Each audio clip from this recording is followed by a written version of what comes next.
Good afternoon. Thank you for joining us for the second TS3 High Impact Practices webinar. I'm Claire Jacobson, the Director of NASH's Taking Student Success to Scale High Impact Practices project. In 2014, NASH launched its TS3 initiative, Taking Student Success to Scale. Collectively, TS3 is made up of 22 systems spanning 300 plus institutions in 17 states. These systems are working together on 3 evidence-based initiatives: redesigning the math pathway, guided pathways using predictive analytics, and high-impact practices for all students.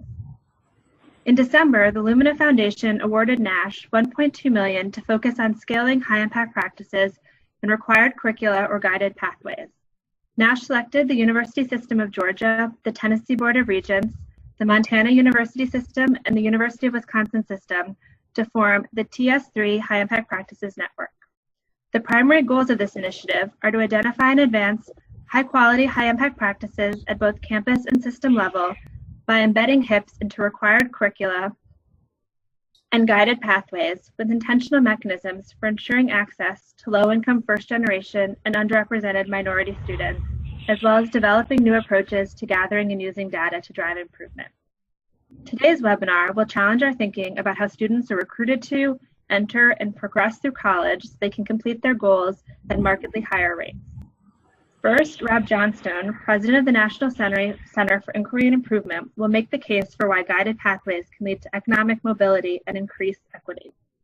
Then, Randy Schulte, vice chancellor for academic affairs at the Tennessee Board of Regents, will discuss TBR's work building guided pathways in their system and its impact on student success. We will leave ample time for Q&A. To ask a question, please type it into the chat box on your right. Also, Randy, everyone has been muted to silence any background noise, so please make sure that you unmute yourself. And Rob, I will give the controls over to you now. Thank you, everyone, for joining. Great, thanks. Thanks, Claire, and thanks, everybody.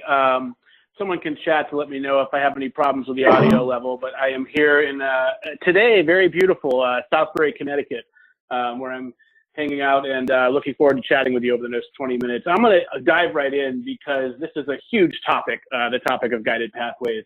And we are only going to be able to scratch the surface today. And my friend Randy and the great work they're doing in Tennessee, I want to make sure I don't short shrift that. So what I'm going to do in the next 20 minutes is give a little of the backdrop to the why.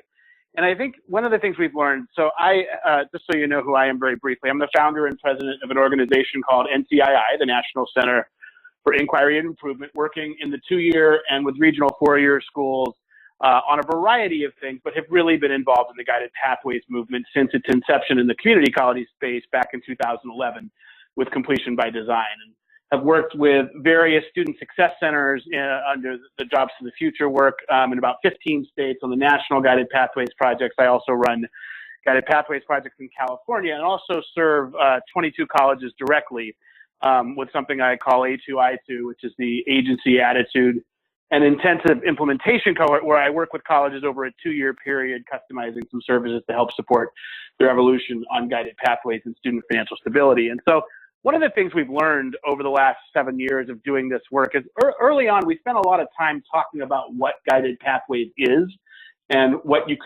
kind of the key components are of it. And we'll introduce that at the end, and Randy will go into it more deeply with some real world examples. But I want to spend a little bit of the time on the why this is so important.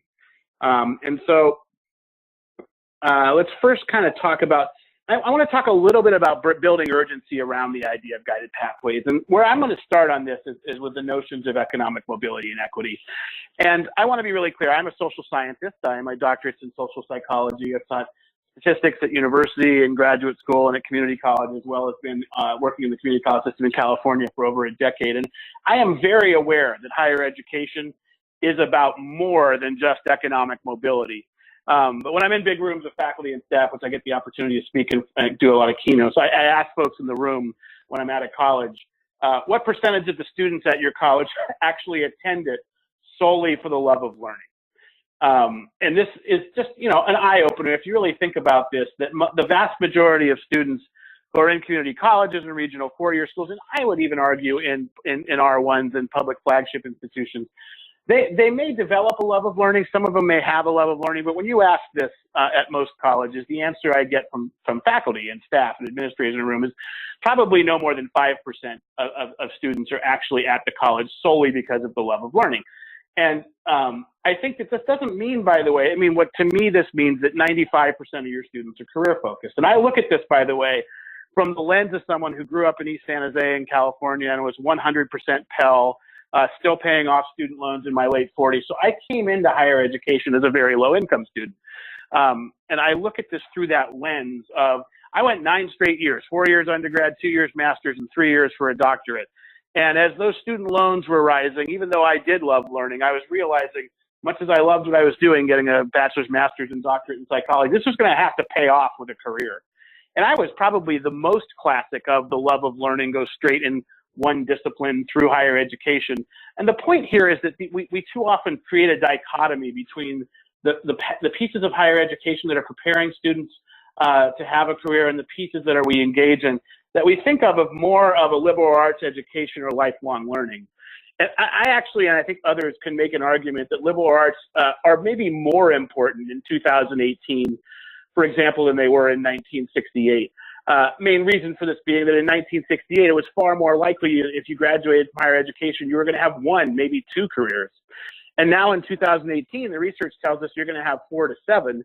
And some of those careers may not even exist yet. And so the example I like to give here is if you're going to change midstream from, let's say, being an accountant to a specialty in surgical technology, the last 4 accounting courses aren't going to translate over to what you're doing in surgical technology, but the lifelong learning and the liberal arts outcomes of communication and critical thinking and problem solving and computation, those are going to go with you. So while I am talking about economic mobility here and talking about students being very career focused, it doesn't mean in any way we need to short shrift the idea of a liberal arts education. You could actually argue, as I just did, that it's more important now. But I will say this, when you think about economic mobility, and this is the idea that students have a chance through higher education not only to learn, but to better their financial situation of themselves and their families and or future families, earn a living wage, and have a sustainable career path. That, yeah, economic mobility is important throughout, but it's particularly important if you're in the lower half of the income spectrum, which I'm about to show from some great research from some friends at the Equality for Opportunity Project, actually describes a majority of community college and regional 4-year students. So, and let's just be really clear here. When we're talking about economic mobility, I don't have my time to do my usual rant on this.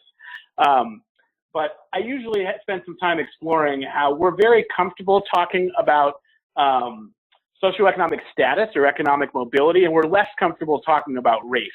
So we have to be really open with the fact that these are highly correlated in the United States.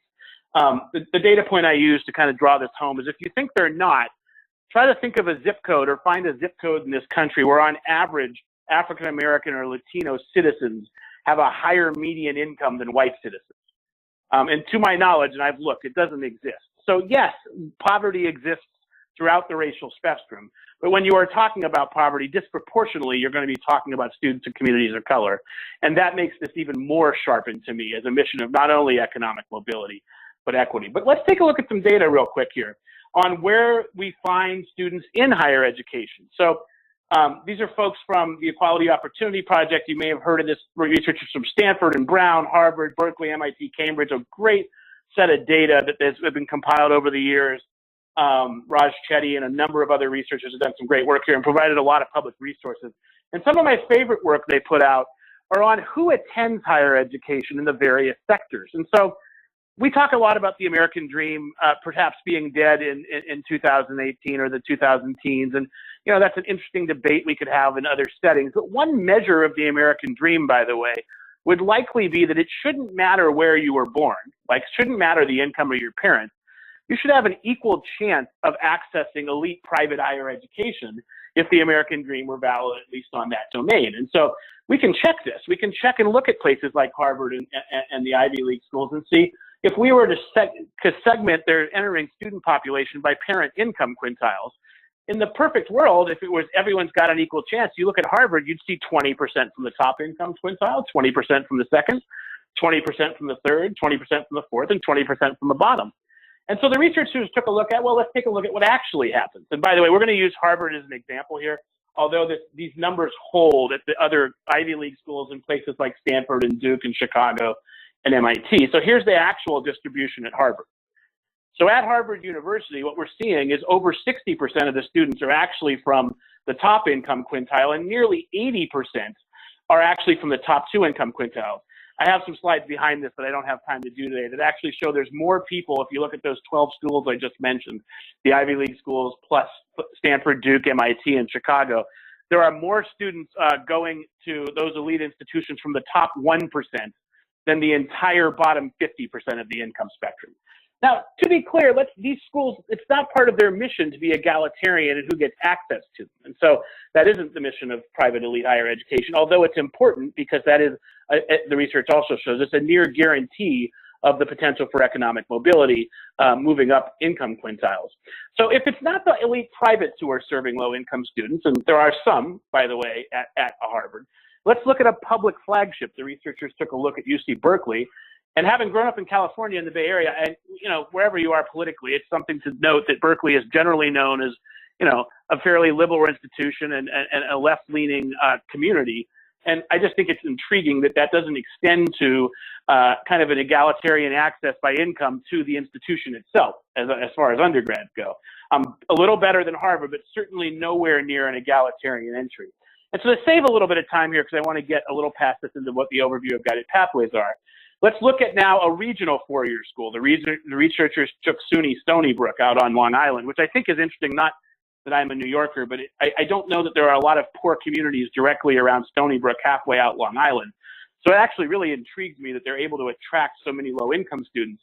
And you see across the green bars here a fairly egalitarian access to a regional four-year school. And then if you were to look at community colleges, this may not surprise you, here's where you see a majority of low-income students. So if you are low-income in this country, this is Glendale Community College in California, and as a Californian, I can tell you that Glendale is certainly not the poorest part of LA. This is in the San Gabriel Valley, a little north of downtown. This is not East LA, this is not Watts, this is not LA Southwest or some other areas where you might expect to see such a distribution. But what this does suggest that if you are low income, you are most likely to start your higher education experience at a community college and or a regional four-year school. And by the way, those schools are great for access to higher education. The problem here, of course, when looking at the data on this is what you've also done here and looking at the kind of legend in the upper left from Harvard down to Glendale is you've ranked graduation rates. So Harvard has a 93, 95% graduation rate. By the way, I went to an elite private institution. I went to Stanford. I can tell you they didn't do anything special to help us graduate. They just selected more qualified candidates. It's not that hard to get a 93 to 95% graduation rate. Berkeley, slightly less selective, but you'll see graduation rates at the public flagships in all of your states that range from the high 70s to the low 90s. But when you get down to the regional four-year schools, and this is not because they're bad schools or there's people working at those schools who aren't doing great work, but the challenge is greater. But you're seeing graduation rates into the 50s, the 40s, and even the 30s. Go to community colleges, and for a two-year degree and or transfer, the national average hovers between 35 and 40%. So from an equity and economic mobility standpoint, the problem that's in front of us here is where you see greater proportions of low-income students in higher education are the sectors where fewer of them complete. So things like loan default rates and not achieving family-sustaining wages are huge problems in these sectors. And I think that really, to me, sharpens and sets up the need for guided pathways, both on the economic mobility and the equity standpoint. Just for some further evidence of the challenge, when we talk about ethnicity, again, this is one of those, I'm an old multivariate statistics teacher. I always find it interesting what you can do with data, but you may have seen publicly in the last couple of months a study that said, hey, we're doing pretty well in the U.S. Here's some good news. From 2013 to 2016, the median net worth increased 46% for Hispanic families, 29% for Black families, and 17% for white families. Great news, right? Except for when you look at where they were when they started. And so that even after these increases, and this is a report from Judith Scott Clayton from the Brookings report, even after these increases, the actual median net worth of white families in this country was 171,000, Hispanic citizens 21,000, and African American citizens under 18,000. So the point here is we have a lot to do. There's obviously, I'm not a sociologist. We could go into all the reasons this has happened and funding for public education, but those of us who work in the public sector, as all of you do, and especially those of us who work in regional 4-year and/or 2-year schools, our mission, I think, should be even more sharpened on the economic mobility and completion fronts than they were before. It really is something that we are, whether we asked for it or not, the bridge out of poverty for a increasingly large number of citizens and communities in the United States.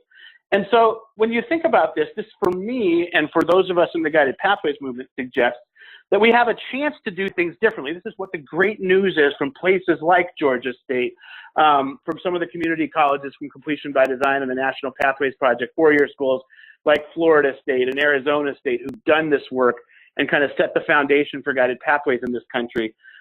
We're talking about a series of big ideas, and just to briefly introduce them before Randy kind of gets a chance to go a little deeper.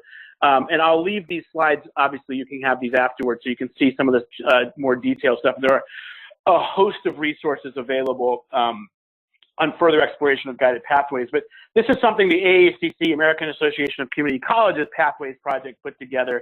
I'm going to call your attention to the 4 big ideas in the green on the right side. When we talk about the 4 pillars of guided pathways, they are the 4 on the upper right side there, that we need to clarify paths for students. The idea there being that students need to know what they need to take to get to where they want to go. I have numerous stories of faculty and staff being asked to do what we task students with, first time in college students without much support. Numerous cases around the country of tasking faculty and staff and administrators at colleges with the very same things we task students with, and we tend to get preachy and condescending that they're not able to complete, when we ourselves struggle to complete those very tasks if we're faced with the same things our students are, remembering that we have the resources of having already completed the system. So the idea of program maps, you might hear the idea of career focus areas or meta majors under this pillar. The second huge pillar is to help students get on a path. I think we have nowhere near enough time to go into the exploration of the idea that higher education is about finding yourself. That's a long-held kind of underpinning of higher education in the United States. And I think, by the way, that model works very well if you have unlimited time and unlimited resources. It always has. It still does. But if you are from populations of students, as I was, that are low income and first time in college, and that we may not have that unlimited time and resources we need, we actually need support to get on a path. We need to have the colleges be creating onboarding structures and advising structures. And by the way, career exploration structures that help students make informed decisions about what career and program they might want to choose. And so that would be the notion of helping students get on a path. Another, by the way, pillar of this path is reform in mathematics and English, to have students not engaged in long sequences. And I know Randy can talk about the Tennessee experience on this. The amazing data that's coming not only out of Tennessee, but other states and colleges who have scaled co-rec approaches and extreme acceleration approaches to get more students into that path earlier.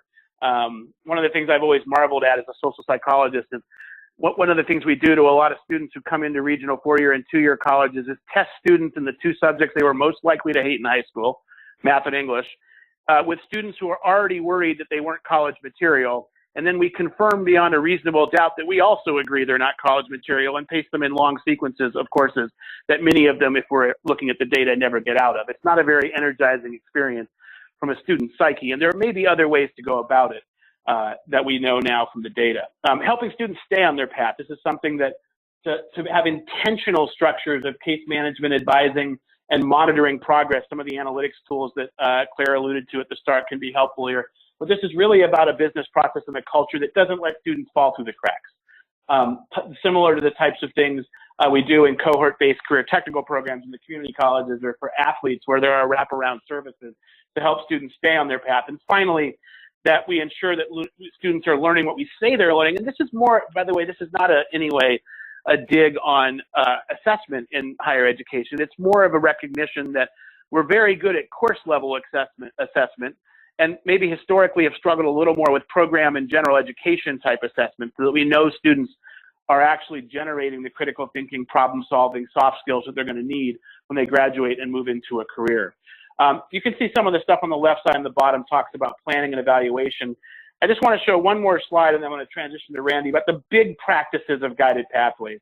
this notion that when students come into college, this first one, this idea of meta majors is a very bad term, but things like career focus areas or academies or institutes, that rather than choosing from the 150 to 300 programs at your college, rather we might want to have students get experiences in their first year that could help them make decisions. Maybe they choose from business versus social science versus natural science versus engineering, and they actually are guided to a process to make more specific program choices in the first year so that they have an informed choice while they're still exploring. We also want to help students explore their career and academic options and develop a full program plan by the end of term 1 in a community college or the first year in a 4-year school. The difference there being that for students trying to transfer, the earlier they know where they're trying to transfer. I'm sure I'm not revealing anything when I say that the vast majority of states have transfer system issues with courses not counting and not counting the same at various colleges. There's only a handful of states where that problem has been solved. Making schedules and monitoring progress based on students' plans. I mean, I would say that many of us who've been deans in higher education know that scheduling is often not done for students, it's done for faculty. And by the way, I don't begrudge faculty in this because we've done this for 50, 60, 70 years. But there's a difference between asking what if faculty want to teach and when do they want to teach it, and asking the question, what do students need to take to get to where they want to go, and when do we need to offer it so the courses fit together? Those are two very different frames, and it's one of the big shifts of guided pathways. Integrating academic sport into college program gateways, talking about experiential learning, and then building pathways down into the high schools. I'm going to stop here, maybe a couple of questions now. Behind these slides, which you can explore later, and there's a lot of resources on the AACC Pathways site, I have some slides that talk about the rethinking of the mapping of programs from the old model to a current model, the same with onboarding, the same with student advising, and also teaching and learning. So I don't have time to go into those now, but that should give you a brief overview of this work. And I will stop sharing and maybe pause for a question or two as we move over to Randy. Great, thanks so much, Rob. Yeah, as we wait for Randy to switch to the presenter mode, if anyone has a question, please type it into the chat, and Rob has time for 1 or 2 questions. Okay, well, we have a quiet group today, so Randy, it looks like you're up, and if you think of any questions, we'll definitely have time at the end, so please, enter your questions or comments, thoughts. Randy, are you ready? Very good. Can you all hear me? Yep, thanks so much.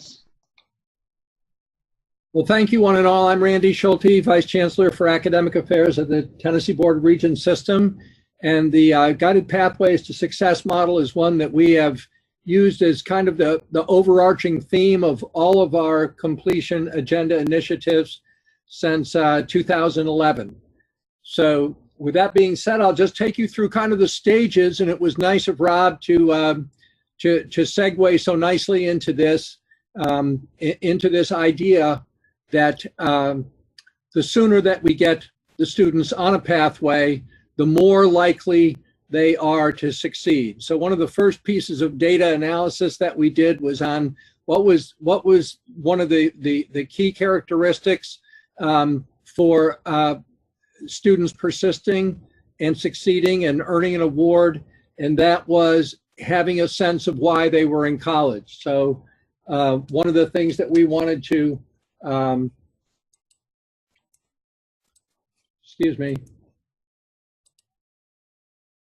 to address were the undecided students.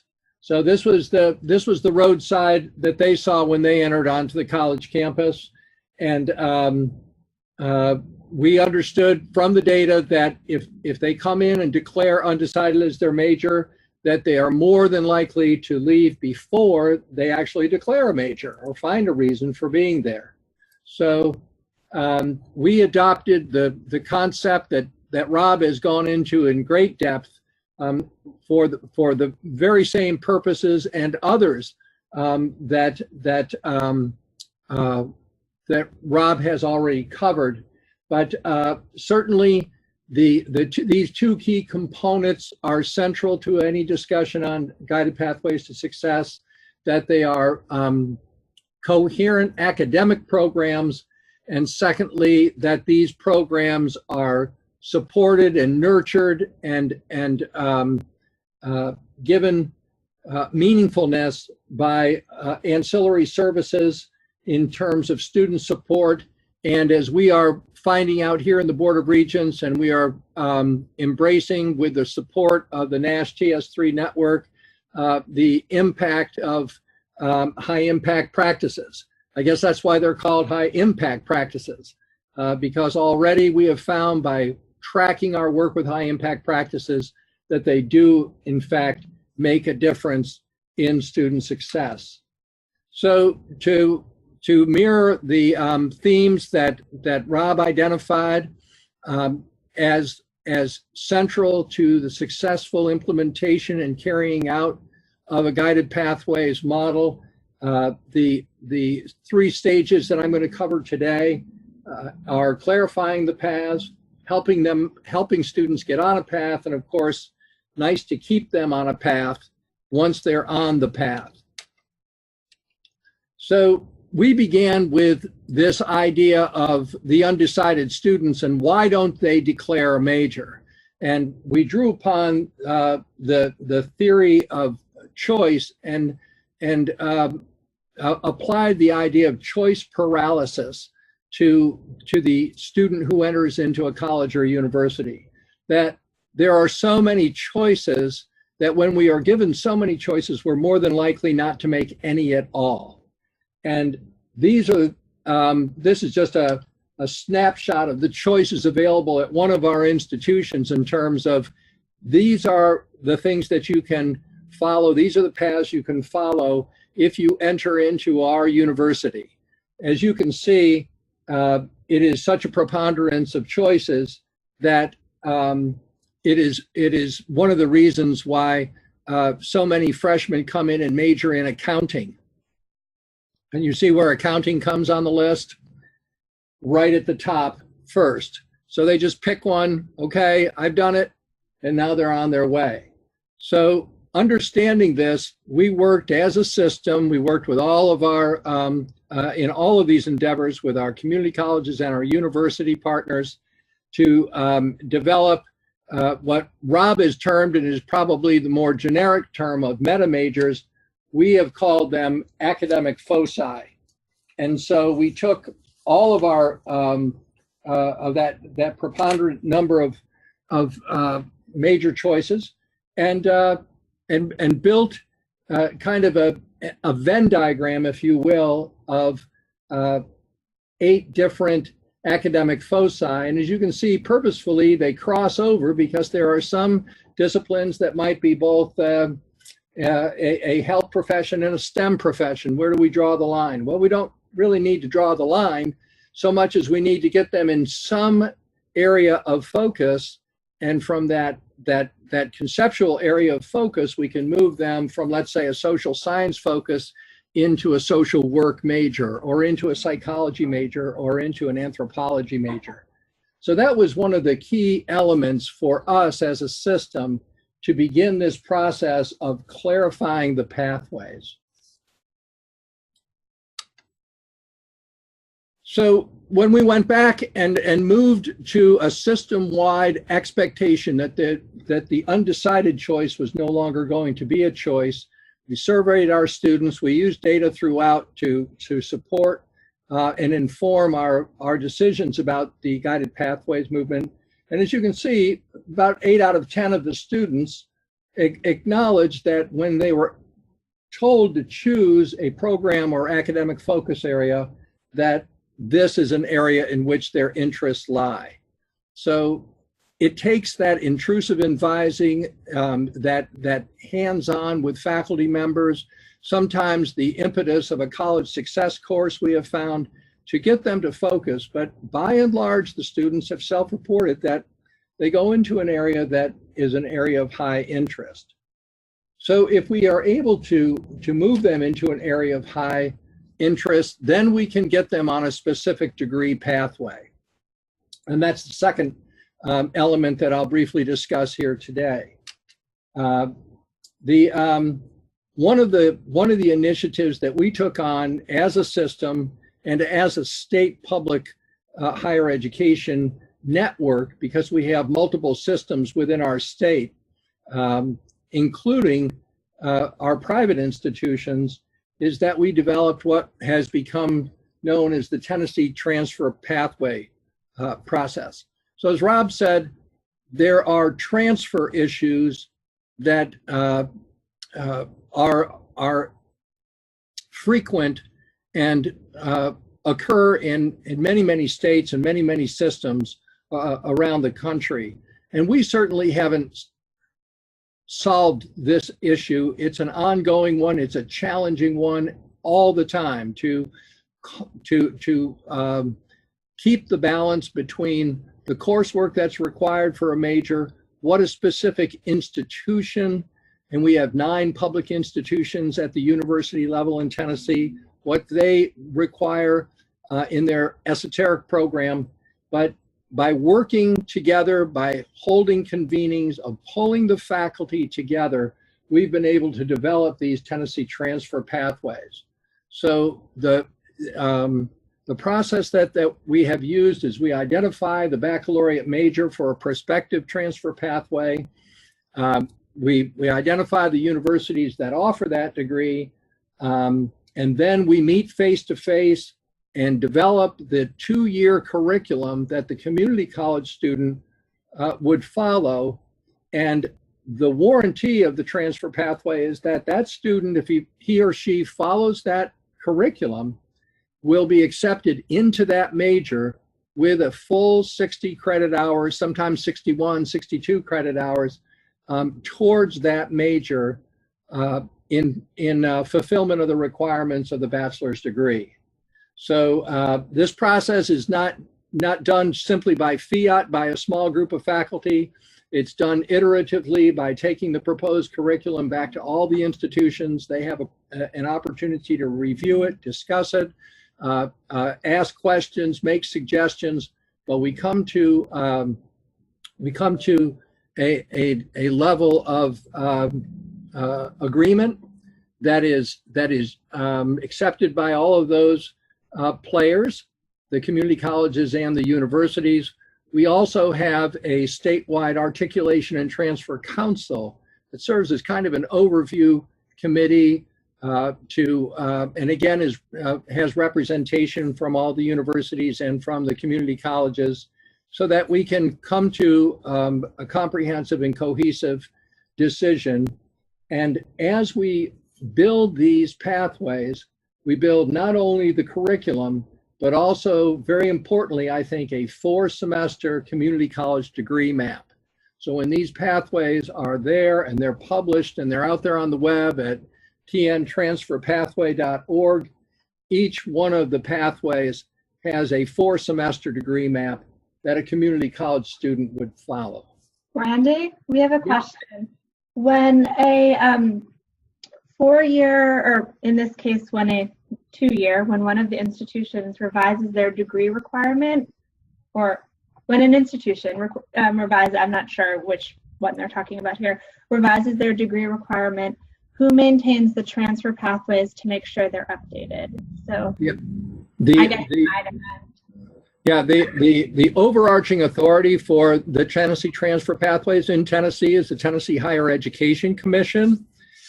Pragmatically, since the Tennessee Board of Regents houses the 13 community colleges of Tennessee, our office actually does the monitoring and is the webmaster for the program.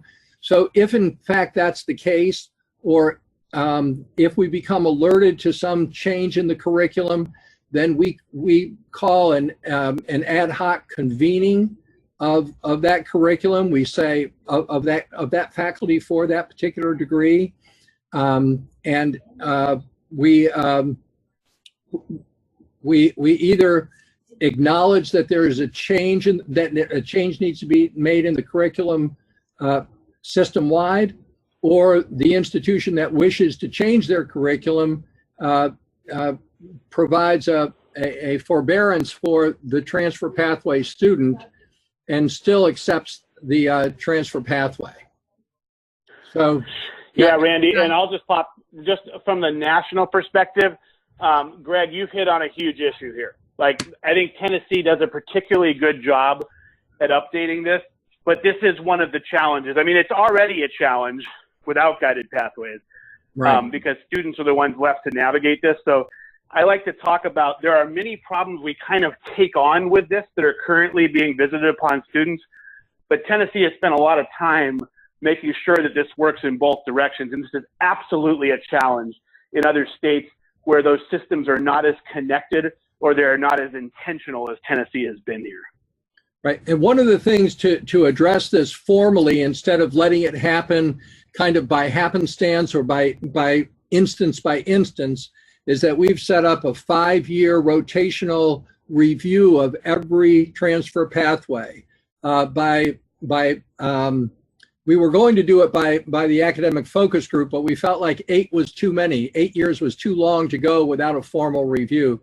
So we've grouped our now 52 disciplines that for which there is a transfer pathway into 10 different groups. And once every year, we bring those groups back together and we go through the whole process again. So for example, this spring, we went through the process with all of our social and behavioral sciences and education transfer pathways. And this gives an opportunity for colleagues to build or rebuild relationships, to address issues. All of our fields are dynamic, and the requirements of those fields, whether they might be information systems or history, are still in flux, and we understand that. So we've been very intentional about bringing these groups together. If there is an instance where an outlier from that year's group, let's say a science or an allied health field, has a new accreditation requirement, for example, one time out of sequence, we were alerted that the chemistry program required that there were a number of live face-to-face lab hours. So we had to go in and make a notation in the transfer pathway so that our community college students didn't take all of their chemistry lab hours online. So that's the kind of thing that we can do. We're trying to be very alert. We have a transfer pathway coordinator, designated person at each campus. So it's intentional and it keeps us popping. But as Rob said, it's in the best interest of the students, and we're committed to the process. And on a voluntary basis, we have about 15 or 16 private institutions in Tennessee that accept our transfer pathways for particular majors that align with their offerings as well. For our community colleges, many of our students, about 40 to 45% of our students, come to our community colleges for Associate of Applied Science degrees. So we've built the pathway model into that degree also, and we have done so by developing common course libraries by discipline and then building those out as maps. So here's an example, for example, of a nursing Associate of Applied Science degree map that is done by one of our community colleges, Roane State Community College. And this one is far more graphically pleasing and far richer than the 4-semester chart that we use in the Tennessee transfer pathways. I guess it points to the opportunity for continuous improvement is always upon us. But this gives you an example of what a student can engage in when they said, "Oh, I would like to be a nurse." Well, bang, there you are. You've got career information, you've got procedure information, you've got course sequence information, and you've got a compelling presentation in terms of graphics and photographs that I think what we're trying to do here, what Roane State's done here very, very well, is engage the student, make this very real to them, and this is an example of how we have built the pathways into our Associate of Applied Science degree programs. Then, of course, we want to keep the students on the path. And as Rob pointed out, our community colleges in particular, but all of our institutions can always do better in terms of student success. So one of the things that we do is we measure persistence, we measure graduation, we disaggregate that information by subpopulations, by socioeconomic status, by gender, by race, by minority status. So we really try to get a complex picture, if you will, of the dynamic of who's staying on the path, who's falling off the path, and then increasingly we're working on interventions that will help those students who are not staying on the path to get back on the path and rock and roll. So here are just some of the key ingredients that we have used, and this is not all of them, but these are some of the ones that we have used to keep students on the path. We have recognized statistically, we've done the data analysis that students who succeed in their English, their gateway math, and in focus area courses in their freshman year are more likely to persist and succeed. So the maps are built to address those things, those variables, and we work very closely with the students to help them succeed. And in many cases, our English and our math are taught in the co-requisite remediation model. And so that makes them even, if you will, more critical to keep them progressing and moving forward, and not standing still as they engage their aspiration to earn a degree. One of the things that we are now moving towards with our high impact practice, and this with the support of the Lumina Foundation and NASH TS3, is to embed our high impact practices in specific pathways. So we have this project going on, and we've got faculty engaged from 5 different community colleges throughout the system to say, basically ask the question, what vital high impact practices will help the student stay on the path and progress towards matriculation? We've done a great deal of work already and are continuing to do work on academic mindset as a key high impact practice to develop in our faculty and in our students the little engine that could mindset, if you will. I think I can. We've seen this mindset work integrated into our co-requisite remediation program, into our college success program. We think that it holds great potential to reinforce the work of a growth or learning mindset throughout our curricula. And then realizing that not just one of these alone will work, we kind of developed a momentum recipe for success. And those of you who are in Chicago got the little recipe card. I hope it tastes good. And so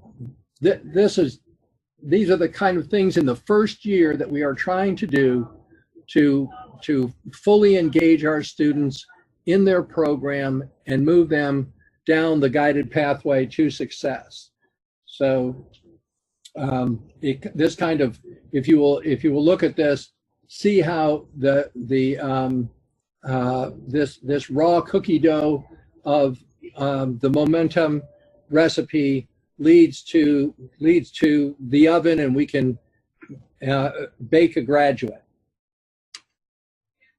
So how have we accomplished this system-wide?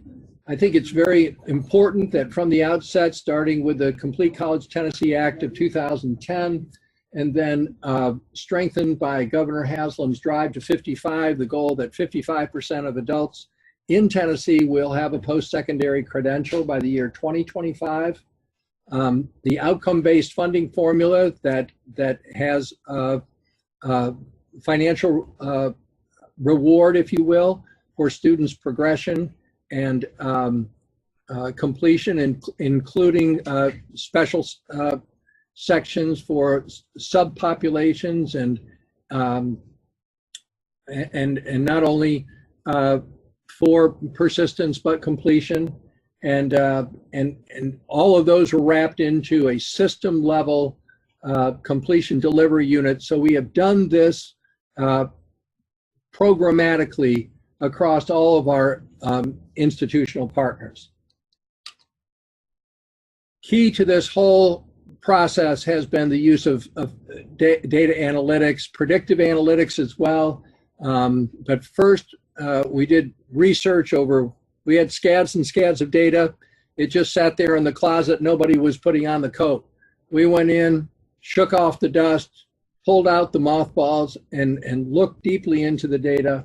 I pointed out a couple of the things that we uncovered. Things about, for example, the status of undecided students.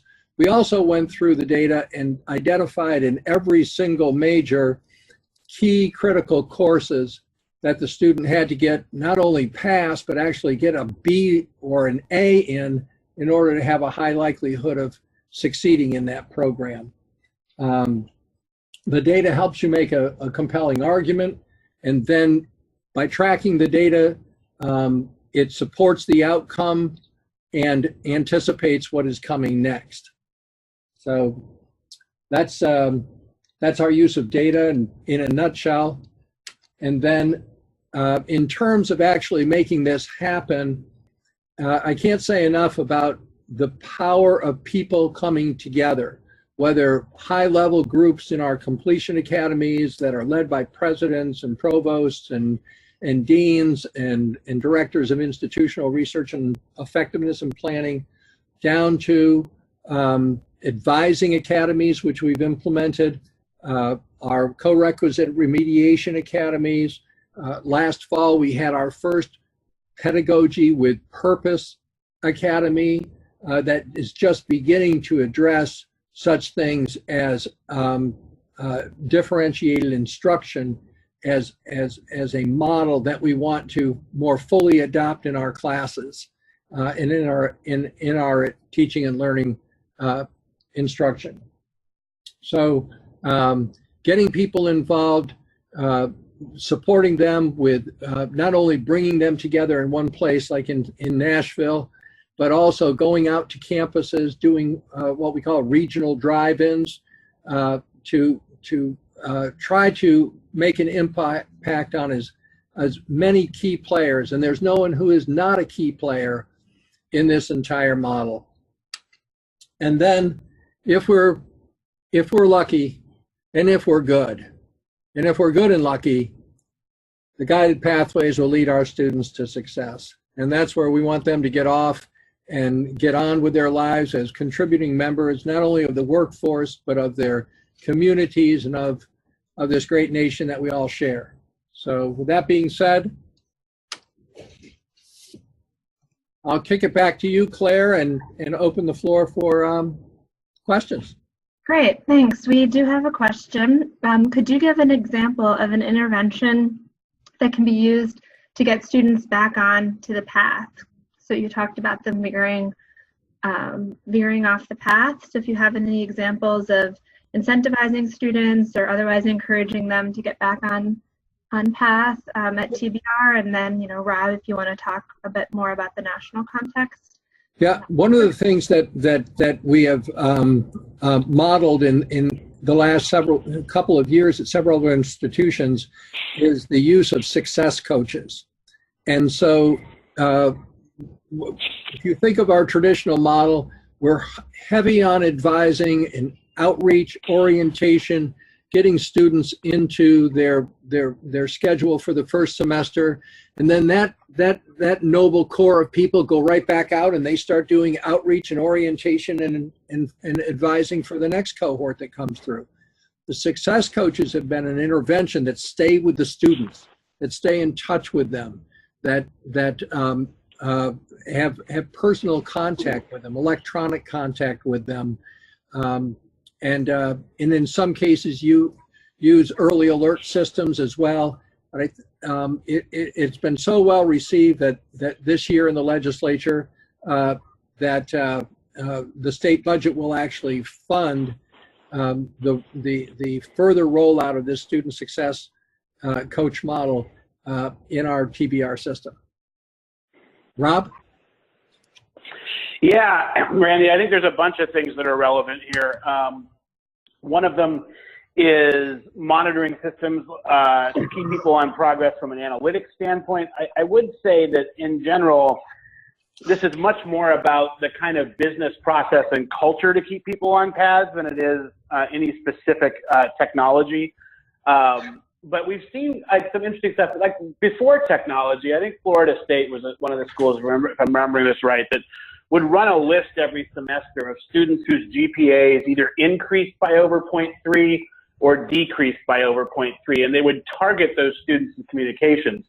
To the former, they'd actually contact them and say, hey, congratulations on having a great semester, nice work, kind of a positive nudge, and then focus them on tailored kind of communications about what they might be thinking about depending on where they were in their evolution. And to the ones who had a struggling semester, they weren't called out in terms of like a probation mindset or a warning mindset, but they were targeted for support. I mean, if a student's GPA drops, there was a level at which they previously existed that they're struggling to achieve, and it could be a couple of hard classes, it could be life events, and as I heard them describe it, they were able to target people who before they became the ones who dropped out in interesting ways. I thought that was a really interesting approach. I think the other thing you see here is the kind of redirection of students who are, for example, going down the path of trying to get into nursing programs. This example comes from both 2- and 4-year colleges. If the student has been at your college for 2 years and they have a 2.3 GPA, their probability of ever getting into your nursing program is approaching 0. And historically, we have just merrily let them take courses when in fact we could help them find another career and another program that has even potentially in allied health or potentially in other areas that will help them get back on path to something that they can succeed in. And I think we want to be careful that we're not tracking students, and we got to look at the equity issues about who tends to get into those programs and who doesn't to make sure that we're creating more diverse applicant pools and more diverse acceptance pools. But I do think there's also, as a data guy, there's a host of data we could use that we tend not to. And we haven't thought about this like an Amazon thinks about it. Of all the, once a student's been here for 1, 2, or 3 semesters, we have a host of data. And Randy said something earlier that's really important. One of the things that I think has happened in the last 15 years in both 2- and 4-year schools is we have no problem with the availability of data. You could argue we have too much data. And one of the things that we've really tried to do on the National Pathways Movement is focus on a smaller set of momentum and progression variables that can really be used after a year or two to monitor progress. Things like transferable units achieved in the first year or passing transfer level math and English in the first year that can be monitored over time as changes like co-rec models or guided pathways come in. So I want to echo something Randy said during his presentation is that, and we talk a lot about data-driven decision-making and a culture of evidence, and I would point out that data don't make decisions, people do. And that process Randy talked about of asking good research questions, bringing data to bear, exploring it, creating insight from it, and then strategy and action is actually an entire process. That it not only does it not happen automatically, the opposite of it happens automatically, where we have data and don't use it. So I think all of those are relative to trying to keep students on their path. And I think the important takeaway here is you have a lot of data, but it's less about the analytics and the software systems. And by the way, there are lots of software vendors trying to sell you guided pathways in a box or analytics in a box. And they all can be helpful to you if you use them in the right way with the right business process and cultural approaches. Yeah, thank you for bringing up that point. I can't tell you how many times I hear that someone wants to create a dashboard, like the dashboard in and of itself can solve a problem, but you know, if you're not asking the right questions and you don't train people to look at the report that system you've spent a lot of money on. Absolutely. You know, that training piece we often assume because someone took a statistics class 20 years ago in their doctoral program, they have this knowledge, which I think is really unfair. We're not equipping people for what may be very different than the job or the what was asked of them even 5 years ago. So yeah, the number of times that a dashboard, we're going to create a dashboard. Okay, that might be a tool, but the dashboard can't solve your problem. The dashboard can't think for you. So nope. Yeah, and really Claire, I go back almost 30 years into industry consulting on that topic, and working in the kind of .com data explosion era, where I was saying the same thing, that I couldn't agree with you more. I mean, and even if you have people with savvy around data, there's still an active process to explore it and make meaning. And look, 50 people can look at the same graph and come up with 27 different conclusions about what the graph means. And if we never talk about it together, then the data is not providing, we're not translating that into insight and action, which is a very active process. But we also make a lot of assumptions that people who may not have had any training or had training many years ago, all of a sudden can do all of this, which is quite unfair, I think. So that training piece needs to be important. So we do have and we also need to create the time and space for it, Claire. It doesn't happen automatically. There's a training and a time and space. Sorry, this is one of my favorite issues, so I could go on for a while. Well, and somewhat like, at TBR, you have a variety of ways in which you bring people together and, do this kind of work, make exactly that time and space for it. Yeah, from the outside, I'll tell you that Tennessee does a better job of this. I mean, I haven't seen all of the states on this call, but that this process, and folks like Tristan and Warren Nichols and Randy have done this over time, of really making meaning of the data. The other thing Tennessee has done, from the outside looking in, is that their approach of looking at the non-cognitive variables that are involved here, not just the kind of cognitive, are also really laudatory and impressive. And I think you might agree here, Randy, only scratching the surface of what we're going to learn about that as these structural things have been put in place. That's right. We're very excited about the preliminary results of our work with the high impact practices and how that will be further informed by embedding them into curriculum. One thing I would suggest, though, is that when you begin an intervention, code it in some way that you can track it to see if it is making a difference. So that's one of the things that we did early on with our high impact practices. These things have been around forever and ever, but we really had no way of knowing if they were making a difference and if they were making a difference to a particular population. So we went through a process of developing taxonomies for 9 different high impact practices and coding them in our Banner system, which is our universal student information system. And that's already, even though that's only like 2 years old now, it's beginning to reap the reward of giving us information, trends that are just beginning to point to the impact of those practices on our students and on their persistence and success. So thank you all very much. It's been a pleasure. Yes, thank you, Randy. Thank you, Rob, so much for the great presentations.